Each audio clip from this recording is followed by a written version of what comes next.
Welcome back to the Gweilo 60 channel. It's a little cold in Nanning today. It was up to 31 degrees the other day. Now it's 7 degrees today, as you can tell by the garb I'm wearing.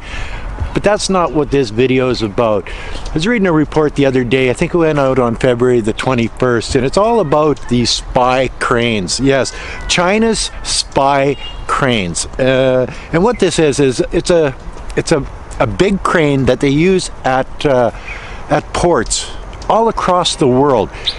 80% of all of the cranes that are used at United States ports are made in China. And they have some pretty sophisticated software. They're moving a lot of stuff a day. And now the American government looks at these spy cranes as a national security risk. Yes, a national security risk. So they're going to spend, I don't know, they figure about $20 billion building their own cranes and replacing these cranes. 80% of all of the cranes in the ports in the United States, they're going to replace them with American-made cranes.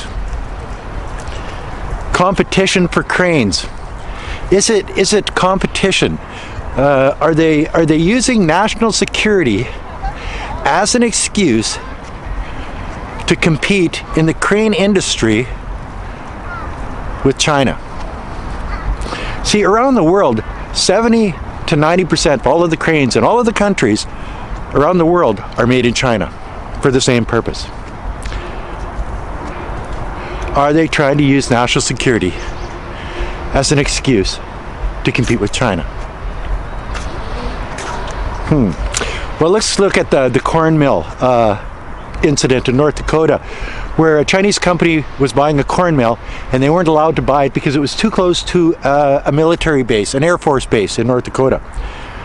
And they cited national security. Let's go to Huawei. Government officials aren't allowed to use a Huawei phone. Why? You got it, national security. TikTok, banned, national security. A spy balloon, which was a weather balloon, got shot down by a $500 million missile.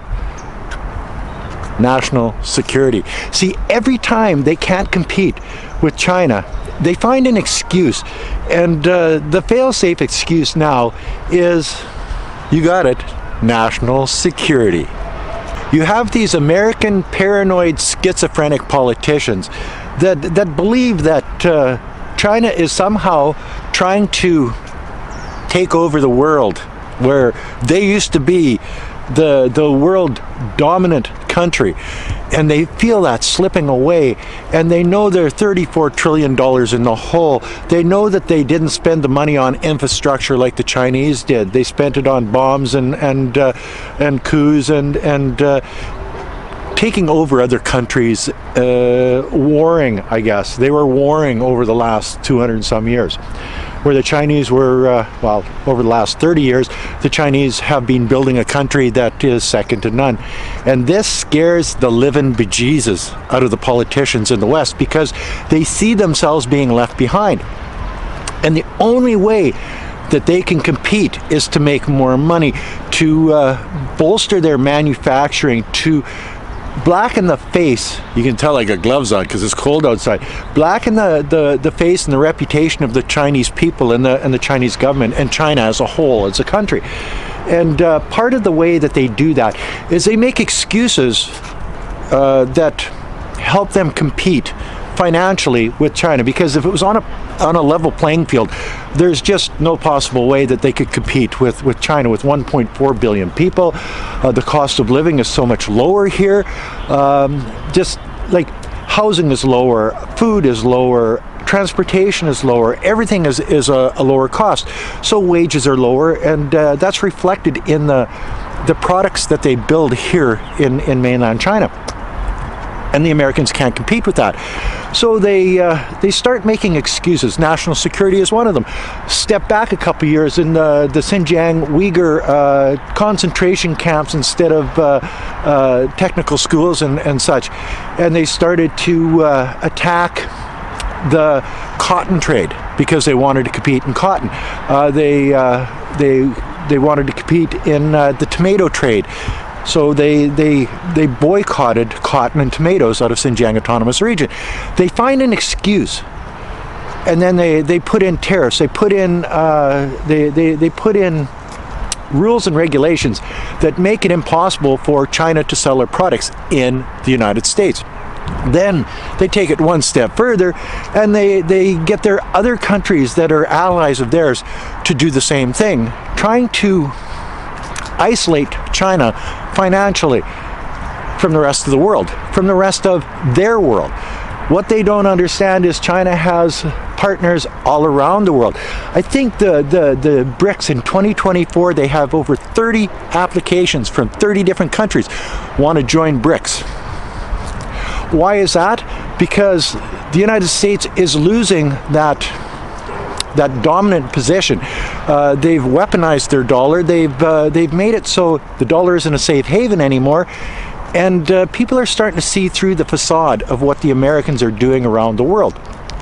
And the spy cranes is just another one of these little, I guess, paranoid schizophrenic moves by the American government and the American politicians to try to compete on an unlevel field with China and China manufacturing. So what they're saying is that these spy cranes, the big cranes at the ports, have this software that the Chinese government can shut them down whenever they want. And this would devastate the American economy. It would make it so they can't move goods into their country. It would make it so they can't move military equipment around their country or into their country. And this is a national security risk.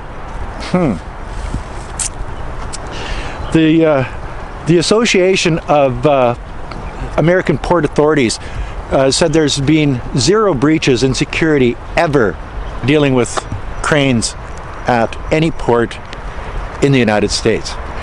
These are unfounded accusations against a product made in China. Boy, that's never happened before, eh? Like, holy smokes, they will find anything they possibly can to compete. And, you know, they must have a think tank that is there just for this particular thing, to find things that they can call national security problems, risks, and shut down a certain segment of the Chinese manufacturing economy so that they can compete and take over that portion of it. How long is it going to be before the electric cars, the electric batteries will be banned in the United States? You know, the American or the Chinese-made jumbo jets carrying people around, those will never be allowed, I would imagine, in the United States, because what if they were used for military purposes? You know, they won't let a spy balloon over the United States. Why would they let a Chinese-made jumbo jet carrying 200-300 people? Could be a spy plane. You know, so where does this all end? With the United States going bankrupt and not being able to buy anything anymore? Because when they start making these cranes, they will be 5 or 10 times more expensive. You know, they're going to be spending $20 billion or more making these spy cranes, or their unspy cranes. And now how are they going to compete in the market? That's just going to make everything more expensive. People are going to have to pay more taxes. It's going to hurt their economy more.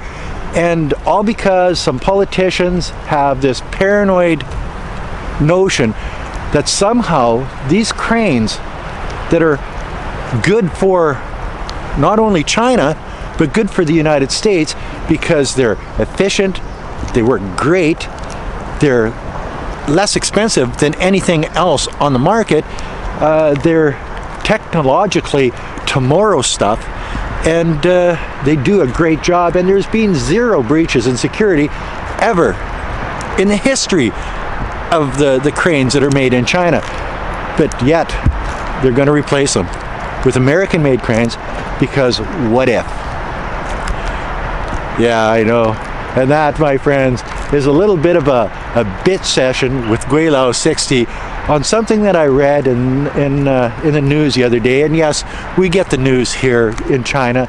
Nice background, eh? Like, you know, I've always used the other side of this park for videos, and I thought this time I'll use this side of the park because of the background of all of the high rises and the lake, and it's cold and sort of dingy out today, but you get the idea of how beautiful it is here in China, in Nanning City. I haven't seen one homeless person, haven't seen a drug addict or a panhandler.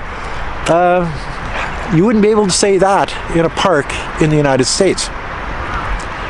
But instead of spending all of their money on making people's lives better and finding homes for the homeless people, they're changing out $20 billion worth of cranes that work perfectly well. And that's why they're in financial difficulty, because they're not spending their money where it should, where the Chinese spend their money where it should be spent. And as I said again, and that's another video from Gweilo 60 in a park in Nanning, China, Guangxi Autonomous Region, southern China, about an hour and a half from the South China Sea and about an hour and a half from the Vietnamese border.